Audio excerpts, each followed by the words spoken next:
Okay. It is the 6th. Last time, I just want to recall or note that we talked about the limit definition of the derivative. So in general, the derivative of f of x is equal to the limit as h approaches 0 of f of x plus h minus f of x all divided by h. And typically, that's our starting place for finding the derivative of any new type of function. I will also point out that we've talked about the power rule, which just says that if your function is x to some power, then the derivative is that power multiplied by x to the old power minus 1. So a couple things we can do before we start talking about a few new rules is, what if, for example, someone asks you to calculate the limit as h approaches 0 of 2 plus h to the 5th power minus 32 all over h. You might multiply it, right? 2 plus h to the 5th is not an unreasonable thing to multiply out, but that's not the point of this question. The point of this question is to recognize that this looks like the limit as h approaches 0 of 2 plus h to the 5th minus 2 to the 5th all over h. So it kind of looks like we're taking the derivative of x to the 5th power. If you think about this, the limit as h approaches 0 of x plus h to the 5th minus x to the 5th all over h. That's the limit definition of the derivative of x to the 5th power. And so we can think of this as, I'm going to write it this way, the derivative of x to the 5th, which is going to be what? Yep, exactly. Which means we can then think about, well, this is the same thing, except the only difference between this expression and this expression is that here we have a 2, whereas here we have an x. So we can say, great, this is going to equal the derivative of x to the 5th, which is 5x to the 4th, evaluated at x equal to 2. It is important that if you're finding a derivative and then plugging in a value, you actually take the derivative first and then plug in the value second. So here we're going to get 5 times 2 to the 4th, which is 5 times 16, which is 80. I'll again point out that in this example, you could have reasonably multiplied out 2 plus h to the 5th. But I could certainly make this problem unreasonable by asking something like, what's the limit as h approaches 0 of 3 plus h to the 70th power minus 3 to the 70th power, all divided by h. Now it's certainly something we cannot multiply. Or, I mean, again, one could technically, but not realistically. But here we are like, oh, this just looks like I'm taking the derivative of x to the 70th power evaluated at 3. So we're going to write this as the derivative of x to the 70th power evaluated, I forget where you put the evaluation here. I think you put it, I don't really care, at x equal to 3. Then that's going to be 70x to the 69th power evaluated at x equal to 3. And then we would just write our answer as 70 times 3 to the 69th power. There is no better way of writing that. So when you see limits that have this kind of format, where it looks like it could be the limit definition of a derivative, that's usually what it is. They're trying to get you to be like, oh, I recognize that, and I'm not going to actually take this limit in the regular way. I'm going to see what it's the derivative of, find that derivative, and then plug in whatever value x should be. Cool. Let's talk about some other functions we can find derivatives of. So a lot of what we're going to do, some of what we're going to do right now is talk about derivatives of various types of functions. Let's start with one you might already know, and I guess that's probably true for most of these things, is everything I'm about to say, you might have already seen this. It's still worth seeing again. So what if we wanted to find the derivative of e to the x, which some people will claim is their favorite derivative because it ends up being itself, which is nice, but it's not particularly important. I mean, it's somewhat important, but so again, not knowing what the answer is, or pretending like we don't know what the answer is, we're going to start with the limit definition. So we're just going to write this as the limit as h approaches 0 of, well, that's not the straightest line that we're drawn. Actually, it's pretty straight, so it's not very horizontal. F of x plus h, which is going to be e to the x plus h, minus f of x, which is e to the x all over h. Cool. Usually with problems like this, we then are like able to factor something out or cancel something and make something happen. Here it looks a little dicier. There is one thing we can do, which is we can rewrite e to the x plus h as e to the x times e to the h minus e to the x all over h. Gotta be careful here. Sometimes my h's look like n's, so don't draw the little tall part tall enough. And then we can factor out an e to the x from each of those pieces. So we have e to the x times e to the h minus 1 all divided by h. I'm going to use a limit rule now, which might feel kind of wrong-ish, but it's not. The rule that says the limit of a constant times a function, the constant come out in front. Well, as far as h is concerned, h is the thing that's changing. So e to the x, as far as h is changing, is a constant. So I can pull that e to the x out in front of that limit. Say it's e to the x times the limit as h approaches 0, e to the h minus 1 over h.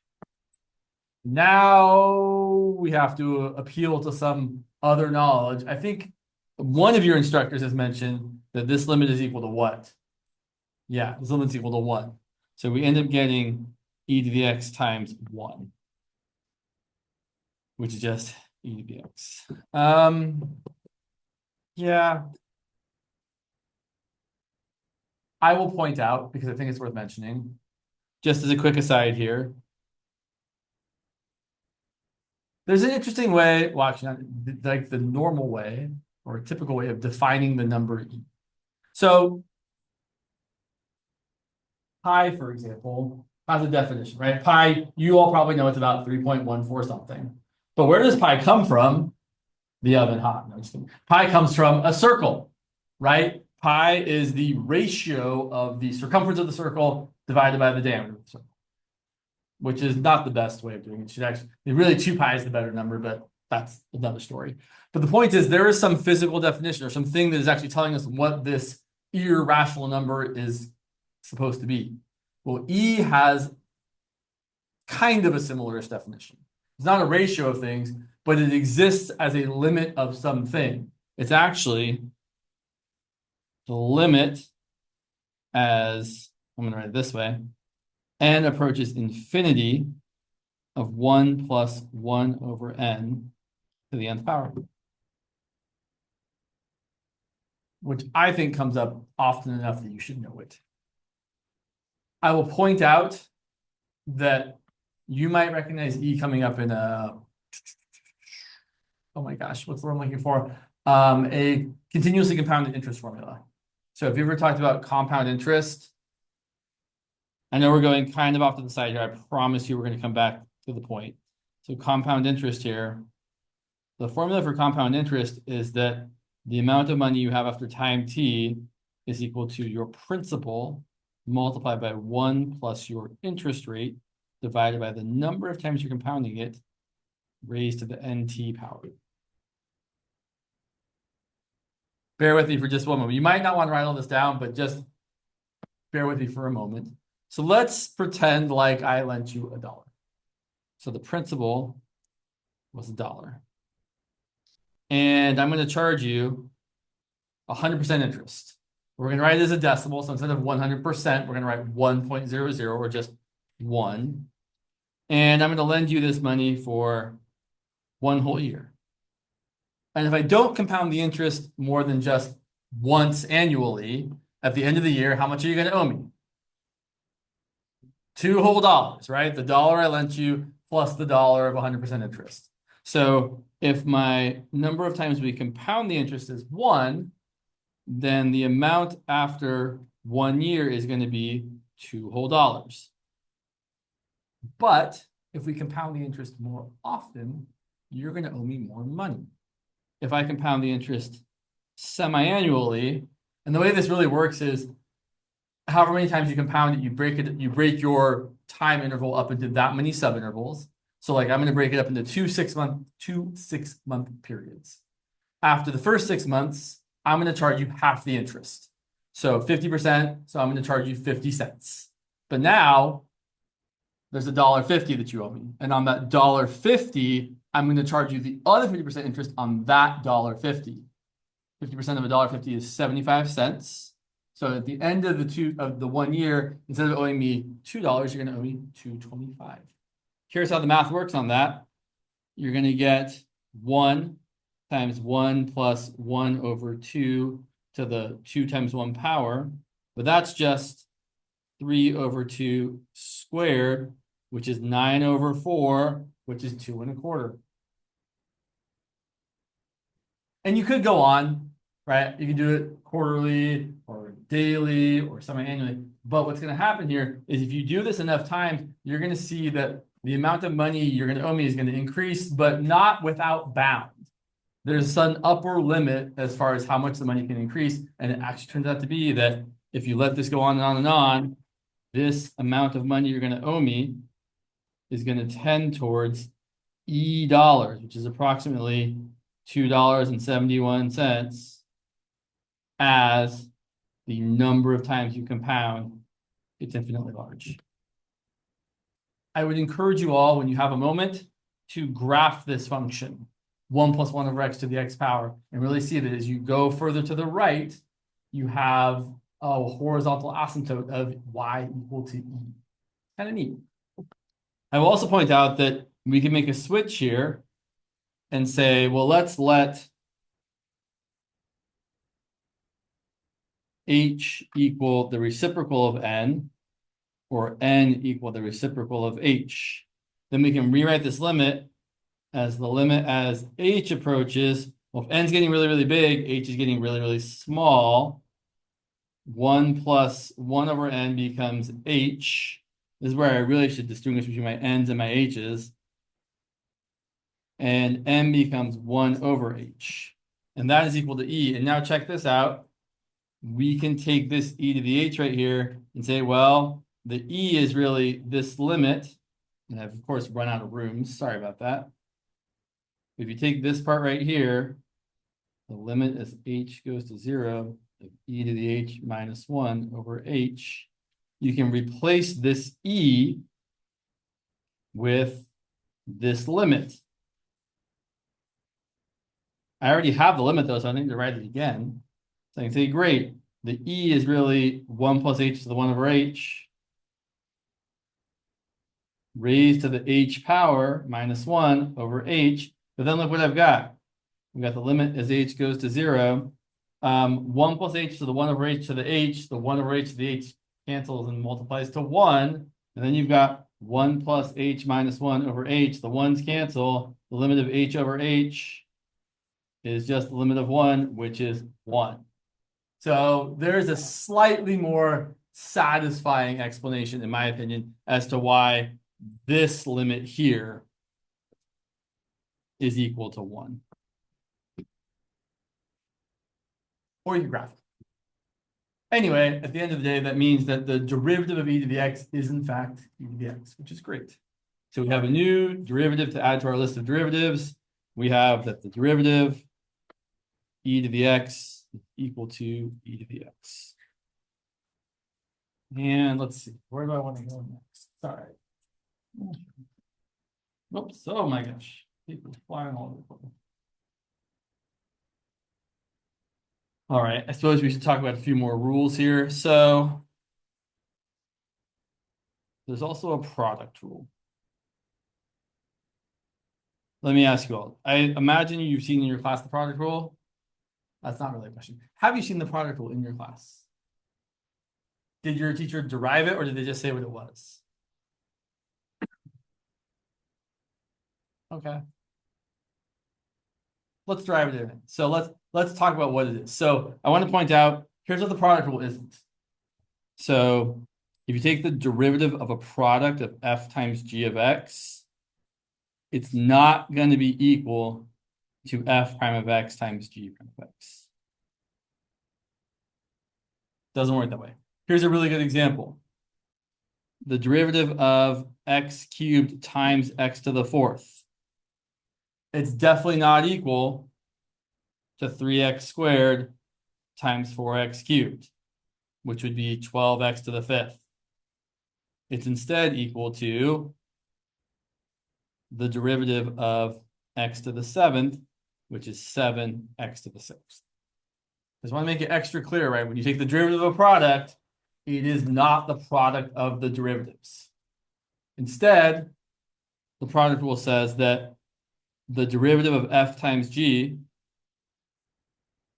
is equal to the derivative of f times the not derivative of g plus the not derivative of f times the derivative of g.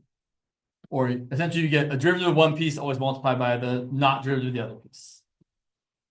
And we can see it in this example. If you look at the derivative of x cubed times x to the fourth, well, thinking of the x cubed as our f and the x to the fourth as our g. Oh, I forgot to pass around the attendance form. Well, where'd you go? All right, somewhere around here. Do I have? I had it. It was hiding from me. Now it's gone. Sorry. Oh, there it is. Thanks. So that's going to be the derivative of x cubed, which is 3x squared, times the not derivative of x to the fourth, plus the not derivative of x cubed, times the derivative of x to the fourth. And that ends up being 3x to the sixth, plus 4x to the sixth, which is 7x to the sixth, as we expected it to be. So we can certainly see that, oh yeah, in this example, the product rule definitely works. Like we get the thing we think we should get. Yeah, we can derive it. Do we want to derive it? I kind of want to, but if you don't want to, guys are kind of like, yes, we should. Okay, cool. So here's how we derive the product rule. And really, to do this derivation, you kind of just have to know the trick. So yeah, let's call it this. So we're going to take the derivative of f of x times g of x. And we're going to use the limit definition. So, okay, great. That's the limit as h approaches 0 of our function evaluated at x plus h. So here is our function evaluated at x plus h. It's f of x plus h times g of x plus h. Minus the original function, f of x, g of x, all divided by h. All right, and now we need to use a trick. And the trick is to add and subtract something that's not going to change it, but make it so we get what we want. So here's what I know I need. I'm trying to make f prime show up. So I'm thinking, cool, I need f of x plus h minus f of x. So what I'm going to do is say, I'm going to have f of x plus h times g of x plus h minus f of x, but still times g of x plus h. But if I subtract something new, I'm going to add it right back so that I'm not actually changing the whole thing. So I'm going to add on f of x times g of x plus h, and I still have the minus f of x times g of x.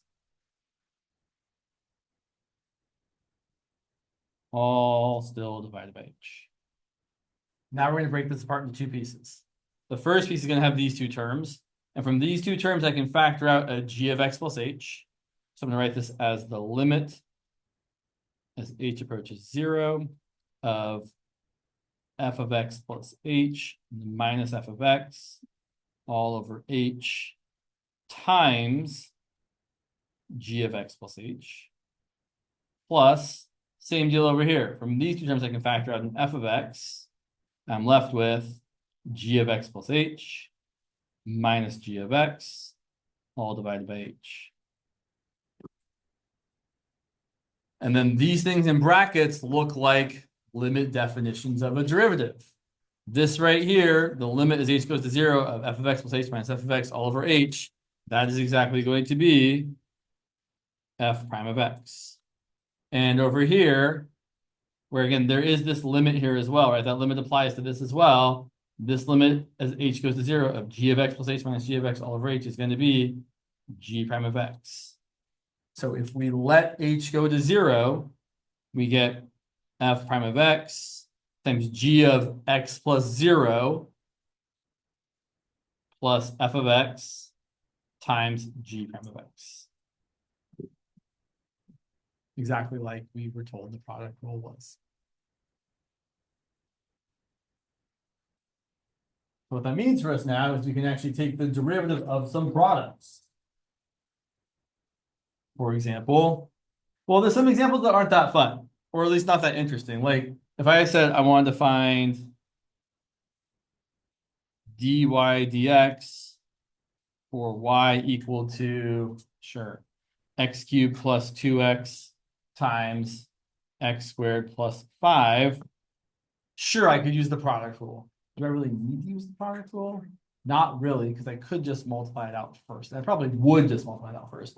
But if we want to use the product rule, we can say, great, y prime is going to be the derivative of this first piece, which is 3x squared plus 2, multiplied by the not derivative of the second piece, x squared plus 5. We add, and then we interchange the way we did it, right? Vice versa, we switch. So then we leave the first piece alone. You get x cubed plus 2x times the derivative of the second piece, which is 2x plus 0. To me, that feels not great. I honestly would prefer to just multiply out what y is and say y is going to be x cubed times x squared plus x cubed times 5 plus 2x times x squared plus 2x times 5. Maybe even simplify that as x to the 5th plus 7x cubed plus 10x, and then take the derivative and say that dy dx is equal to 5x to the 4th plus 21x squared plus 10. We would get the same answer if we multiply this out, but it feels like a lot more work that way. So some functions where you might think you need to use the product rule, you can actually just simplify them and not use the product rule. But other functions, you can't avoid it. For example, if we were given f of x equal to x to the 4th times e to the x, there's absolutely no way to avoid using the product rule here. We're just stuck. So our derivative is going to be, again, it's always just differentiate one piece, leave the other piece alone, switch it up. So it's going to be 4x cubed times e to the x plus, okay, now be careful here. I took the derivative of x to the 4th and I left e to the x alone. And I'm going to switch. I'm going to leave x to the 4th alone and multiply by the derivative of e to the x. And that's our derivative.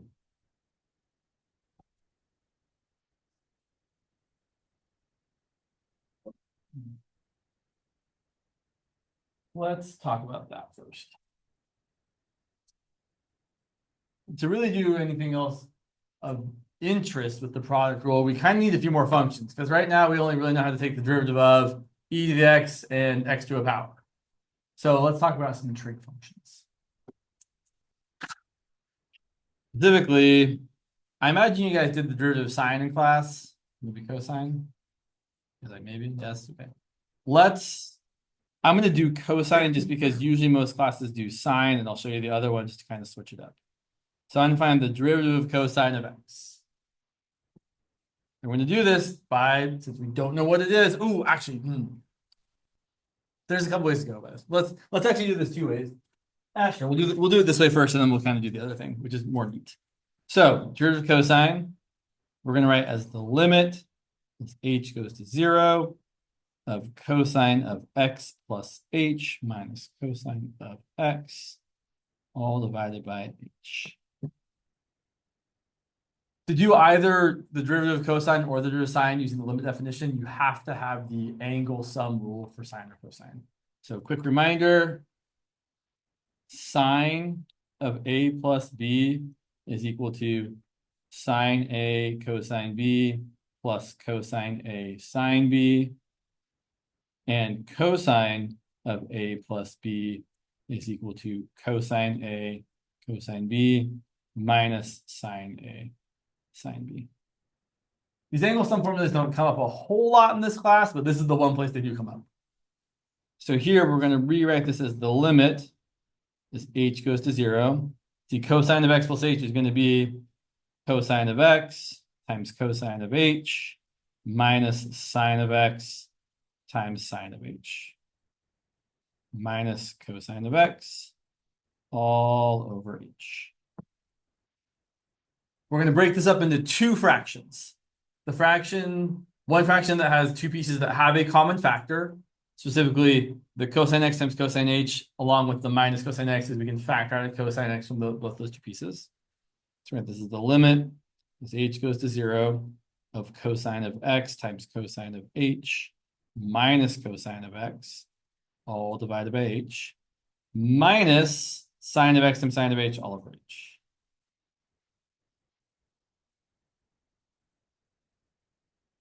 I'll be a little more explicit with my limit rules here. So I'm going to use some of those limit rules we talked about, like how the limit of a difference is equal to the difference of the limits. So I'm going to write this as the limit as h goes to 0 of this first piece, and I'm going to factor out the cosine x. So I factor out a cosine x, I'm left with cosine h minus 1, all divided by h. And over here, I'm going to write minus the limit as h approaches 0 of sine of x kind of factored out, although, I mean, it's still the same really, times sine h over h. Let's do one more thing. You could probably skip this step. I'm going to pull the not h things out in front of the limits, just like I did before, because the h going to 0 doesn't affect cosine of x. So I'm going to have cosine of x times the limit as h approaches 0 of cosine of h minus 1 all over h minus sine of x times the limit as h approaches 0 of sine of h all over h. Okay. So everybody should be able to show me on their fingers what this limit is equal to. Yeah, exactly. 1, right? It's a sine of something over the same something where something's going to 0. This limit is equal to 1. You probably have seen, but you might not remember, that this limit over here of cosine h minus 1 over h, or it's more normally written as 1 minus cosine h over h, that limit is equal to 0.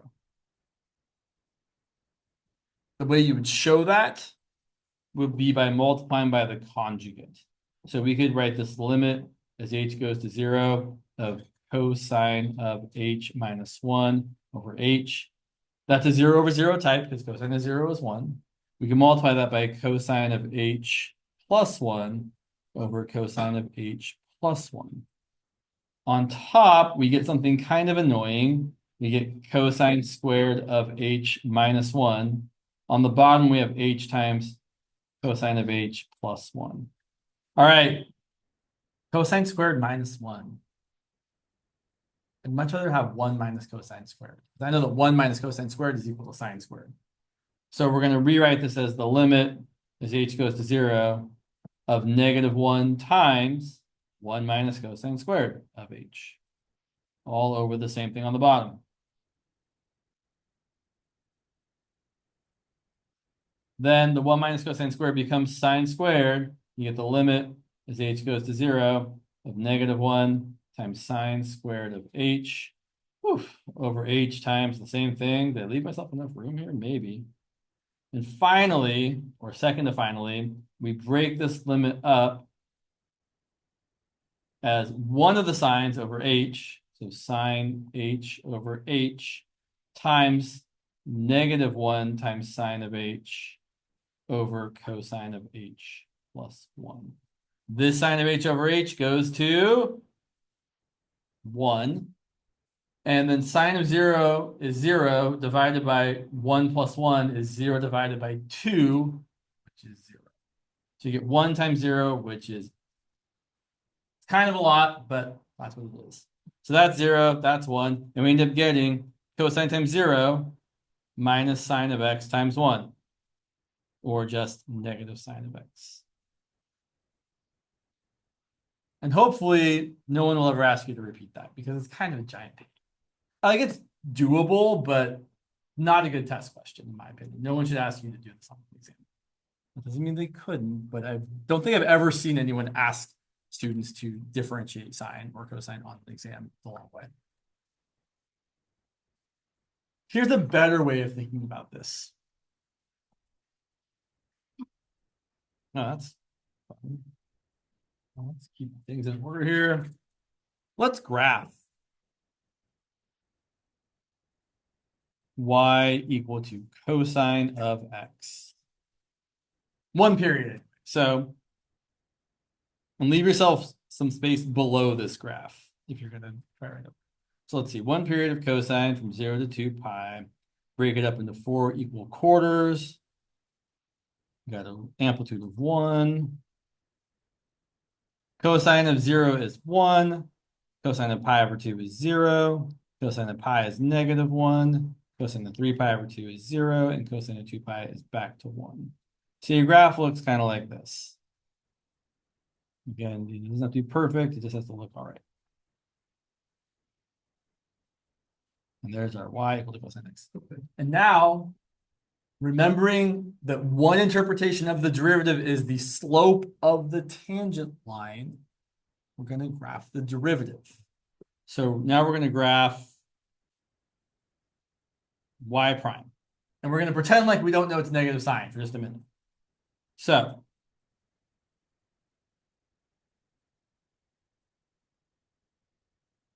I'm trying to line these up so they're pretty much in the same spot.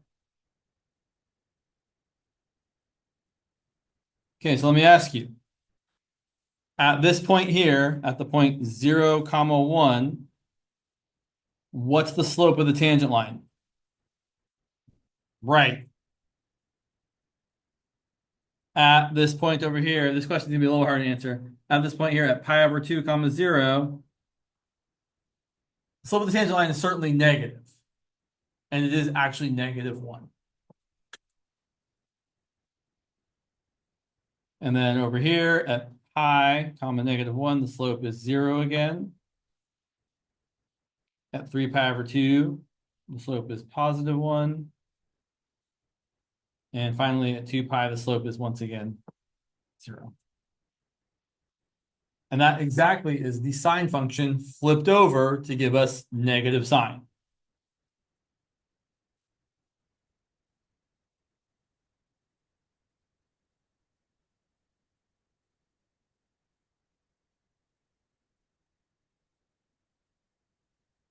In a similar way, I think it's definitely worth your while to graph sine of x and then graph its derivative and see that it is cosine x. So on your own, I would encourage you to graph f of x equal to sine of x, and then see graphically that the derivative f prime of x is in fact cosine of x. So here's what we've got now. We've got two more derivatives we know. We know that the derivative of sine of x is equal to cosine of x. And the derivative of cosine of x is equal to negative sine of x. Useful. So like you said, if we just memorize them, we should be fine. Yeah. No one typically is expecting you to oh my gosh, derive any of these on exam. At least so far. I could make a case for asking a student to derive the derivative of tangent on an exam, which is less involved than what we just did for sine or cosine, which we'll talk about shortly here. So now, yeah, let's go that way first. So now we can ask more fun practical questions like, what's the derivative of x to the 5th power times sine of x?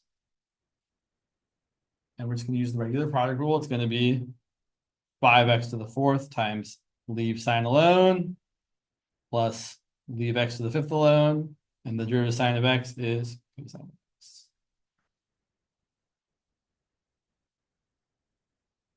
Or I could ask, what's the derivative of cosine of x divided by x to the seventh? We don't have a quotient rule yet. We don't need a quotient rule here necessarily. In fact, technically you never need the quotient rule, but especially if your denominator is just x to a power, you can easily rewrite this as a product. We can think of this as the product, the derivative of x to the negative seventh times cosine of x. And then we can just use the product rule. It's going to be the derivative of x to the negative seventh, which is negative 7 x to the negative eighth, leave cosine alone, plus, switch it up. Now we leave x to the negative seventh alone, multiply by the derivative of cosine, which is negative sine of x.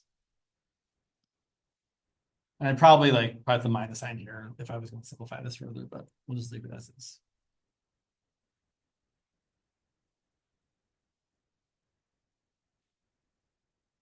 One more question here before we talk about the quotient rule. What if I wanted to find the derivative of, say, the product x cubed times e to the x times sine of x?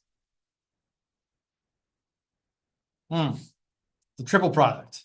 Got three things multiplied together. Well, there is a rule for this. In fact, there is a general rule for a product of any number of things. And but let's actually just think about this one. So I'm going to do it this way. I'm going to think of this part here as my f and this part here as my g. So when I take the derivative, it's just going to be the usual f prime g plus fg prime. So let's see what we get.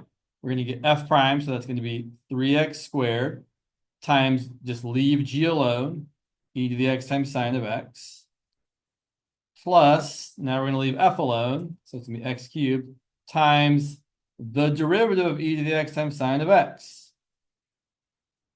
So here, we're not done, but here's my f prime g plus f g prime. But now for the derivative of g, we have to use the product rule again. Right? We have e to the x times sine of x, so we're going to use the product rule one more time.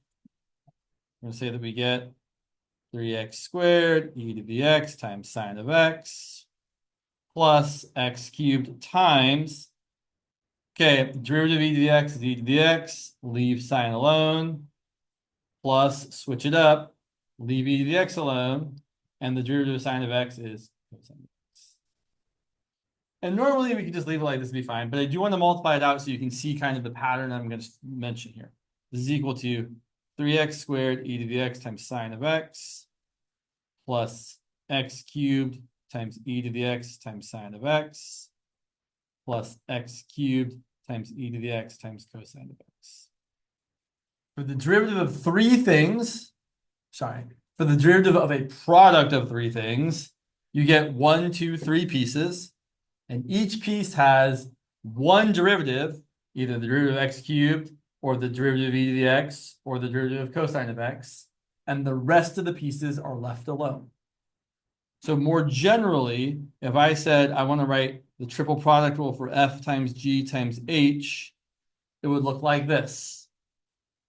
It'd be f prime times leave the other guys alone, plus g prime times leave the other guys alone, plus h prime times leave the other guys alone. And that would work for any number of things. So if it was f times g times h times j, you'd get up 4 things added together and be f prime times ghj plus g prime times fhj plus whatever the next one is times the other 3. Right, you get the idea, right? You're differentiating one thing, you're leaving all the other pieces alone. Cool, works out great. That is going to be something we use. I'm not just talking about this. Like sometimes I just say things that I think they're cool. This I'm saying because we're going to use it later for sure. So it's not just because it's neat, although it's also neat. So let's talk about the quotient rule. And in my mind, the quotient rule and the product rule are very, very similar to each other. And we will point out the similarities because I think they're worth noticing. I guess we should derive it. So sure, let's find the derivative of f of x divided by g of x. This employs a similar trick that we use for the product. Some people do this weird thing. I guess it's not weird, but they call this like, I'm going to call this something else. Like I'm going to call this capital J of X for some reason. And then we're going to say, just people feel like it makes it easier sometimes. We say, great, we're taking the derivative of capital J of X, which is really going to be the limit as H approaches 0 of J of X plus H minus J of X all over H. And then they immediately go back and rewrite J in terms of F and G. I'm going to make this less terrible looking by, instead of dividing by H, multiplying by 1 over H, because that makes it look less terrible. I don't love fractions and fractions. And then J of X plus H is going to be F of X plus H divided by G of X plus H. And J of X is going to be F of X divided by G of X. And I have to remember what we do next. I think we get a common denominator. Maybe. Oh, sure. The person. I cheated by the last time. Sure. Yeah, what do we do here? Common denominator? Maybe. Yeah. Probably. Sure. Why not? Let's get a common denominator. So we're going to multiply this part by G of X over G of X and this part by G of X plus H over G of X plus H. So we're going to get the limit as H goes to 0 of 1 over H times F of X plus H times G of X all over G of X plus H times G of X minus F of X times G of X plus H over G of X times G of X plus H. Okay, we got a common denominator. So I'm going to write out a fraction, but I'm going to leave myself a lot of space in the numerator to do the same sort of trick we did last time. Lots of space. So my denominator, I have G of X plus H times G of X. In my numerator, I have my F of X plus H times G of X. Leave space for a couple things in the middle. And then over here at the end, we have minus F of X times G of X plus H. What I believe I want to add and subtract in here is a minus F of X times G of X and a plus F of X times G of X. Haven't changed anything, right? I just add and subtracted the same thing, which is like adding 0. Okay, but now we break it up into the pieces we want. So I'm going to think about this as one piece here, and this is another piece here. And then we're going to break it apart. I don't really care about this denominator, but I do care about each of these pieces getting the 1 over H. So I'm going to write this as the limit as H goes to 0. I've got my 1 over G of X plus H times G of X times the first piece of this fraction is going to be, well, let's factor out the G of X. So I have F of X plus H minus F of X times 1 over H times G of X. I factored out the G of X. And here I'm going to be a little extra tricky. I'm going to factor out not an F of X, but a negative F of X. We'll factor out a minus F of X. I'm left with positive G of X plus H minus G of X, also divided by H. And of course, the reason we're doing it that way is so we end up getting things that look like limit definitions of derivatives. That's the whole point. When you're doing these other rule things, you're just trying to make it look like stuff you already recognize. So here, letting H go to 0 for all the things at once, we're going to get 1 over G of X plus 0 times G of X. That part here is the derivative of F if we let H go to 0. So we get F prime of X. That's just G of X. That's just F of X. And if we let H go to 0, that's going to be the derivative of G of X. And what I would point out before we write this is that this part here looks almost verbatim exactly the same as the product rule, except there's a minus sign, there's a little plus sign. But it's still F prime G minus FG prime instead of plus FG prime. Now I'll point out for the product rule, it doesn't matter which one you do first or second, right? You can do F prime G plus FG prime or G prime F plus F prime G. Because if you add things in opposite order, it doesn't matter. But for the quotient rule, it for sure matters which one you do first. because 5 minus 2 isn't the same as 2 minus 5. 5 plus 2 is the same as 2 plus 5. So order of subtraction for sure matters. We end up writing this as f prime of x, g prime of x, minus f of x times g prime of x, all divided by g of x squared. And that is the derivative of f of x divided by g of x. And there's your quotient rule.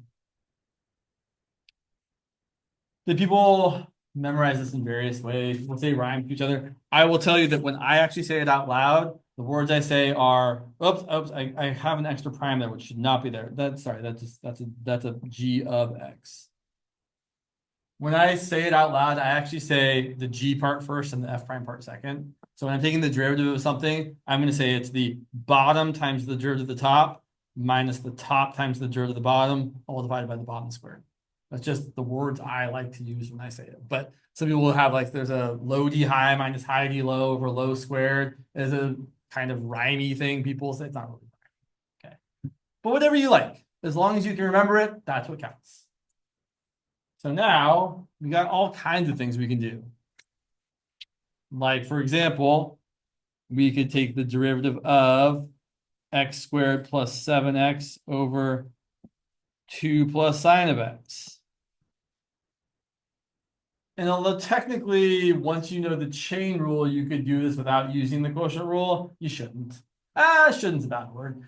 I wouldn't. Like, usually you don't want to rewrite this as x squared plus 7x times 2 plus sine x all raised to the negative 1 power. It just isn't much nicer.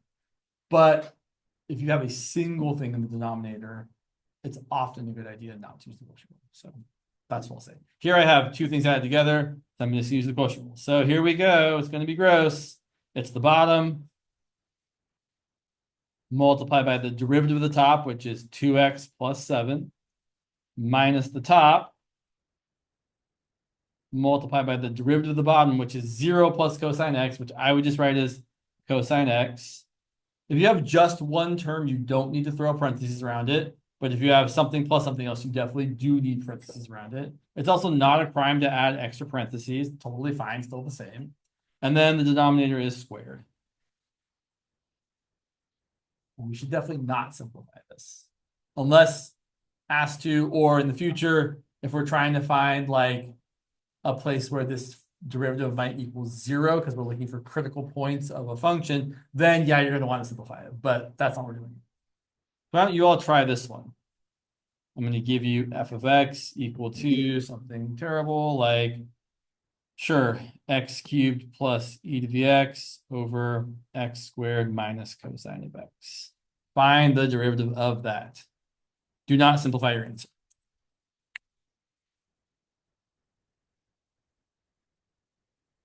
Give you a minute.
All right, some sort of thing. So, I would say the bottom. I might even say the not derivative of the bottom, just to remind myself we are not touching the bottom. We're just leaving it as is. It's a really, really common early mistake to just differentiate everything, but some things get left alone as is. So the not derivative of the bottom multiplied by the derivative of the top, which is 3x squared, plus the derivative of e to the x is still e to the x, minus, then we switch it up. Now we leave the top alone. So the not derivative of the top multiplied by the derivative of the bottom, which is going to be, so I'm going to be a little smart here. The derivative of x squared minus cosine x is going to be 2x minus the derivative of cosine is minus sine. So let's write plus sine. And then the denominator just gets squared. There it is, and all of this grossness. Yeah. So the order of like the top and the bottom does matter. Like Correct. The order of if we do f prime times g or g times f prime. Correct. Right. Order of multiplication doesn't matter, but order of subtraction does matter.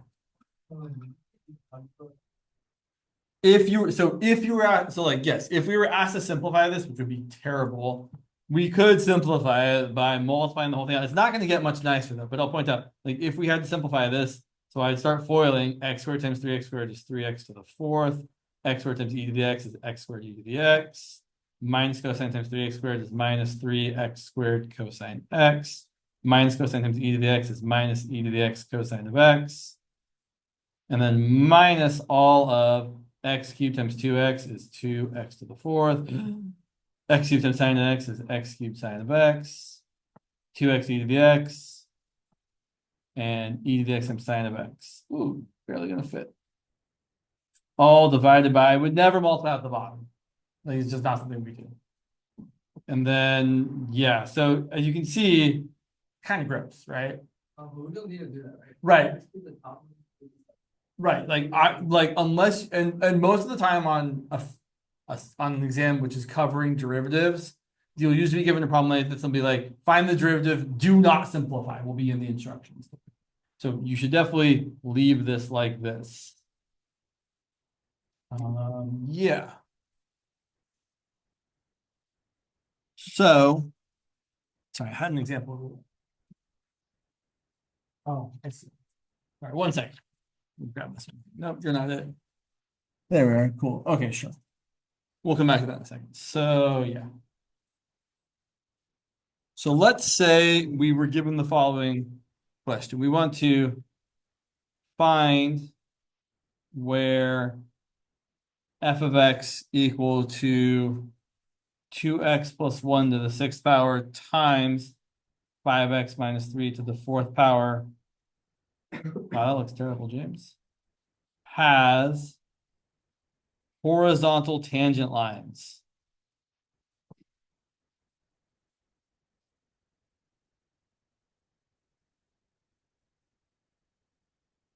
In other words, find the places where the function has a derivative that is equal to 0. So first we have to differentiate, and we're going to use the product rule here. So our derivative of the first piece. Oh, I got ahead of myself here. I did get ahead of myself here because this requires something we haven't talked about yet. Requires the chain rule. Fine. I guess we'll no. Yeah, we really. Yeah, I'm like, we could talk about the chain rule, but we're kind of getting ahead of ourselves. So, sure, I'll just say it and then we'll come back to it later. So if I was going to take the derivative of this, the derivative of 2x plus 1 to the 6th power, I will tell you, we're going to use the chain rule, which I know we haven't really officially talked about. But the derivative of x to the 6th is 6x to the 5th. So the chain rule just says, if your inside piece of the function is more complicated than just x, leave it alone. So the derivative of something to the 6th power is going to be 6 times our something to the 5th power. And then we have to multiply by the derivative of the inside stuff, which in this case is 2. So we think of this as our u and this as our v, instead of using f and g because I've already used f. There's my u prime, and then we're going to multiply by v, which is just the other piece. 5x minus 3 to the 4th, left alone.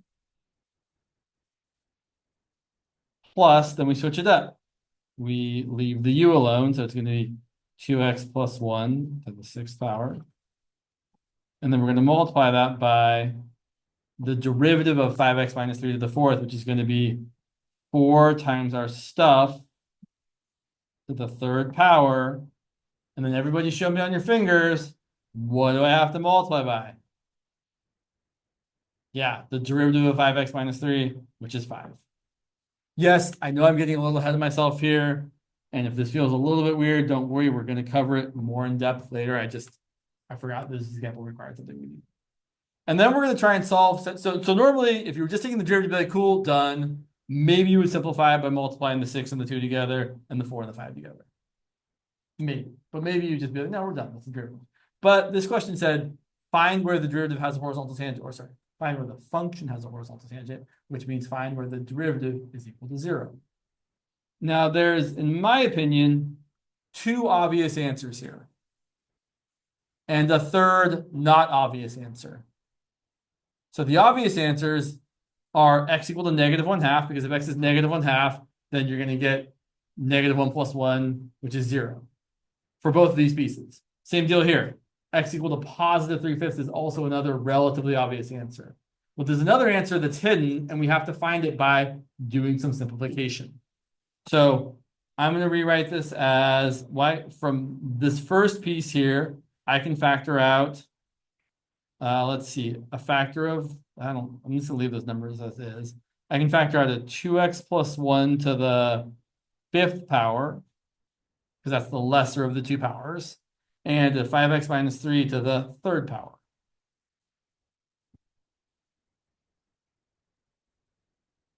What's left behind? Well, from this first piece here, I'm left with a 6 times 2. And I'm also left with I don't have any 2x plus 1s left over, but I do have a 5x minus 3 left over there. Plus, from the second piece, I have a 4 times 5. And while I don't have any 5x minus 3s left over, I do have a 2x plus 1 left over. Simplifying, I have 2x plus 1 to the 5th times 5x minus 3 to the 3rd times 12 times 5x is 60x. 12 times minus 3 is minus 36. 20 times 2x is 40x plus 20. And then I guess I could simplify one more step. 2x is 1 to the 5th times 5x minus 3 to the 3rd times 60 plus 40 is 100x minus 36 plus 20 is minus 16. And then setting each of the three factors equal to 0, here I'm going to get 2x plus 1 equal to 0, which leads to x equal to negative 1/2. Here we've got 5x minus 3 equal to 0, which leads to x equal to positive 3/5. And here we have 100x minus 16 equal to 0, which leads to x equal to 16 divided by 100, which reduces to 8 over 50, which reduces to 4 over 25. So there's your third hidden solution to that equation. So that's an example of why you might need to simplify a derivative after using the product rule or the quotient rule, is to find the solutions to where it's equal to 0, which is a thing we definitely do. Cool. So yeah, let's talk about the rest of the trig functions. They're always fun. So far we've talked about the derivative sine, the derivative cosine. Now we're going to find the derivative of tangent of x. And we're not going to use the limit definition. Because I actually, to be perfectly honest, I don't know how to do it using the limit. I've never done it using the limit definition. No one ever does it that way. Although you probably could. Like now, I'll probably go do it later now just to see if I can do it. There's probably a way to do it, probably using some weird tangent angle sum rule that exists and is not fun.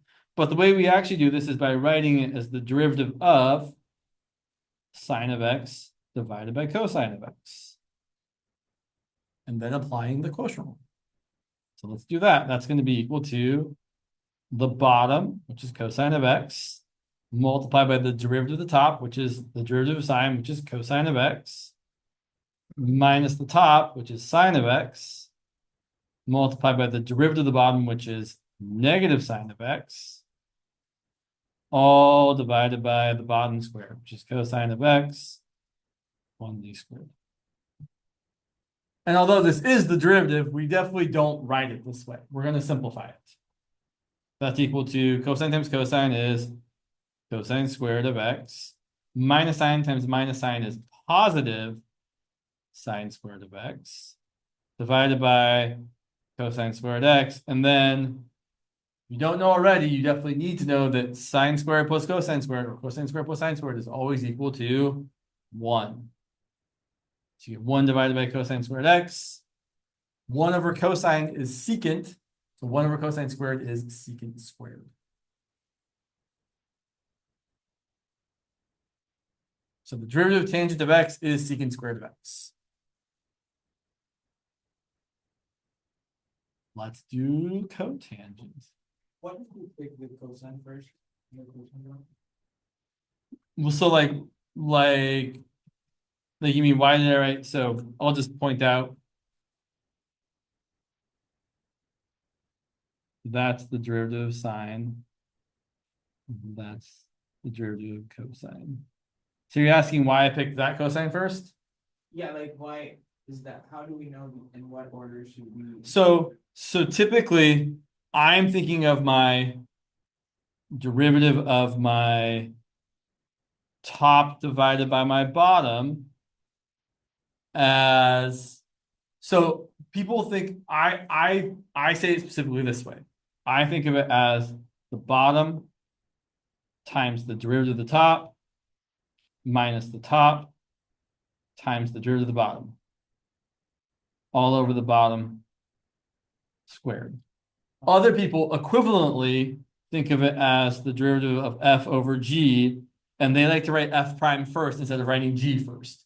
So they're writing f prime g minus f g prime over g squared. I'm writing g f prime minus f g prime over g squared. Not for any good reason other than that's how I've always done it. But they're the same, because it doesn't matter if you do f prime times g or g times f prime. Multiplication order doesn't matter. Until you take linear algebra. Take linear algebra, order matters when you multiply matrices. So just as that's not until 22A. If you take math 22A, the order you multiply matrices in definitely does make a difference. So these, for now in your life, multiplication is something we call a commutative operation, meaning the order you do it in doesn't matter. Just like addition is also a commutative operation. But other things like subtraction and division, order definitely matters. So that's just the way. But let's look at the other three, because we have enough time. And then we'll talk about how to memorize these in an easy way. So the derivative of cotangent of x, same sort of deal. It's going to be the derivative of cosine of x divided by sine of x. And again, I'm going to do it in my usual way, where it's the bottom thing, sine of x, times the derivative of the top thing, which is negative sine of x, minus, we switch it up. Now it's the top times the derivative of the bottom, which is cosine of x times cosine of x. I think the reason I really say it that way is because I like the symmetry of not derivative, derivative, not derivative, derivative. So bottom times the derivative of the top minus top times the derivative of the bottom. I like the derivative part coming second, I guess is why I say it that way. All divided by the denominator squared. Simplifying, we have negative sine squared x on top, minus cosine squared x on top, all divided by sine squared x. To make life slightly easier, we're going to factor out a -1 from the top. And then the top now is positive sine squared x plus cosine squared x. The bottom is still sine squared x. And the numerator is again 1. So we end up getting -1 times 1 over sine squared x, which is the same as -1 times cosecant squared of x.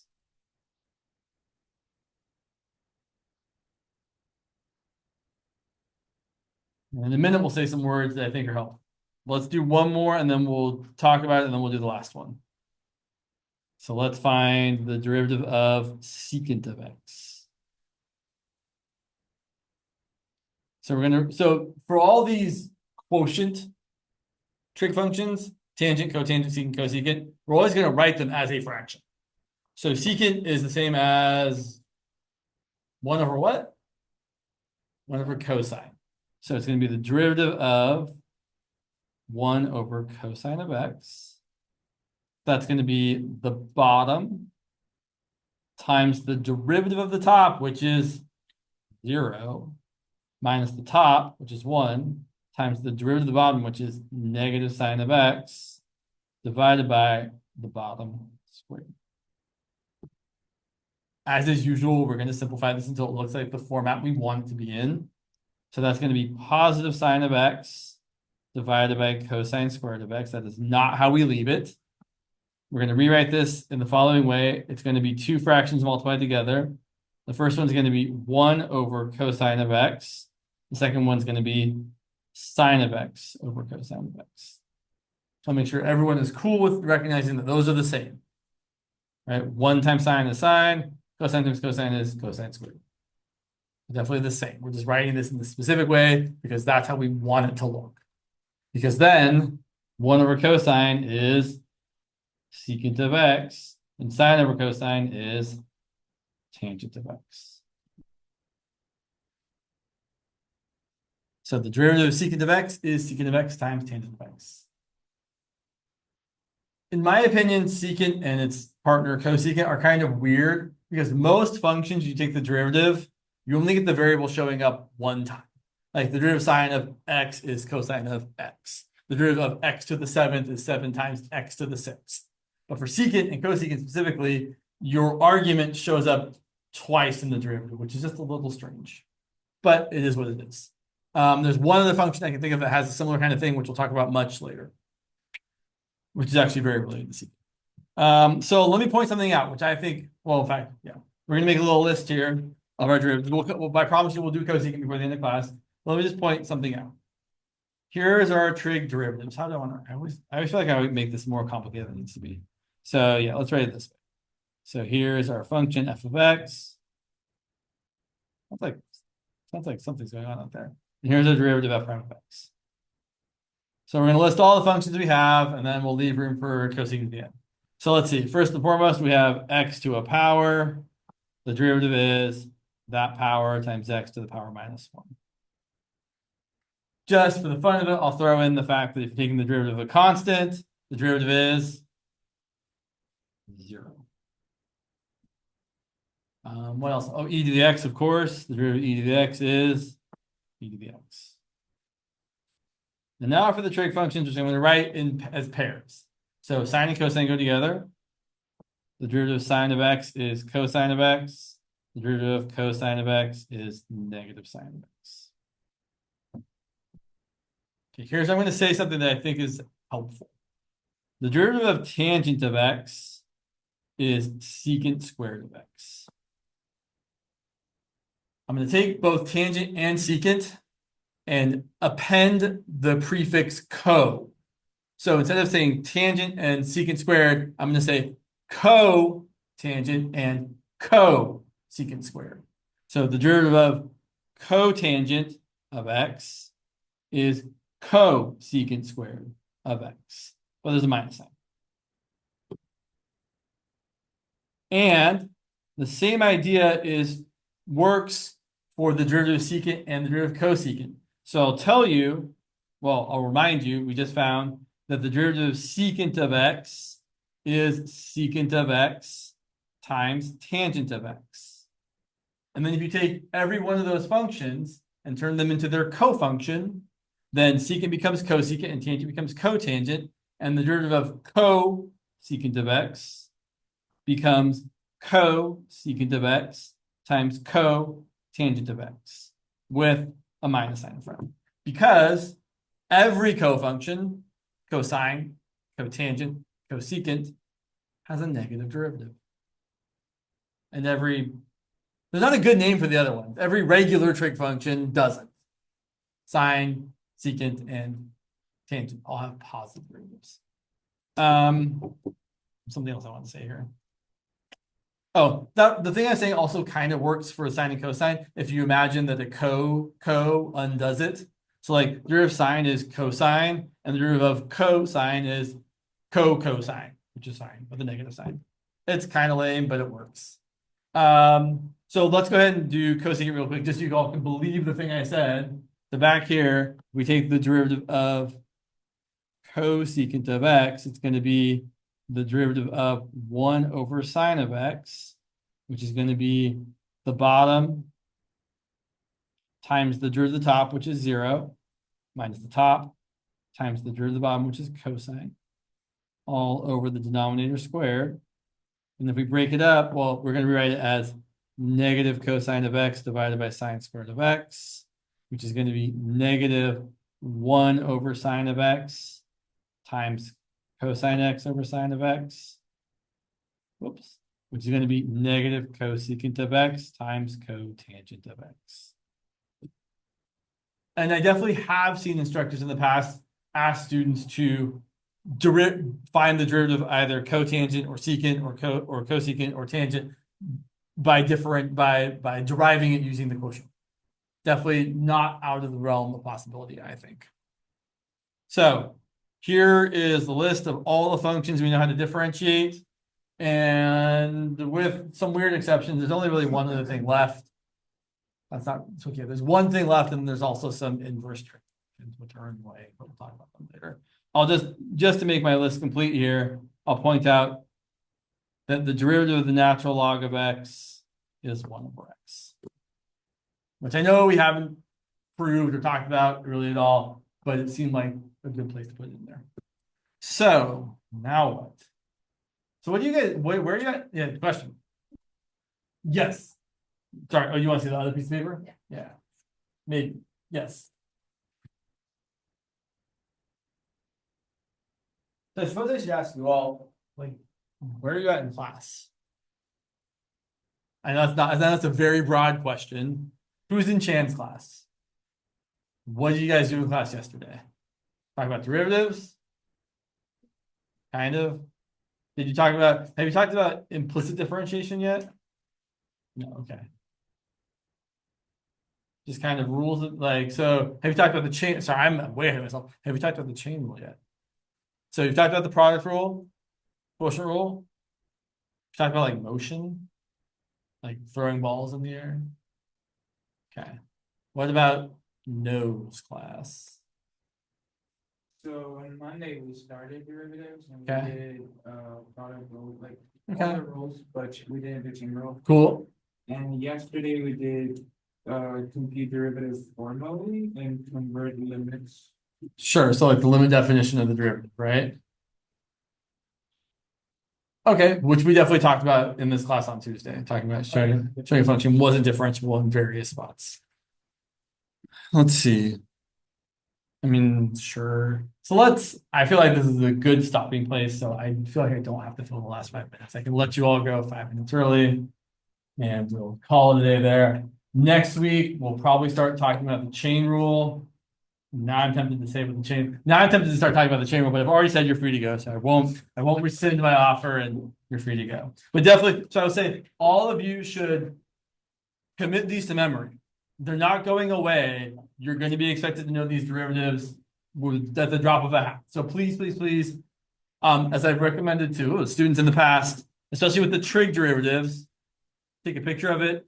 Make it the lock screen on your phone so that whenever you open up your phone, you're like, oh, there's the trig derivatives. Let me spend a minute memorizing them. I did that for something else I had to memorize when I was teaching, and it really helped me be like, oh, yeah, okay, let me think about this for like 2 minutes. Cool, I did it. Now I'm going to go do whatever. But I think it's a good thing to do. It'll help you remember what these derivatives are. All right, I'll see you all next week. I have office hours as usual, and I'll see you next week.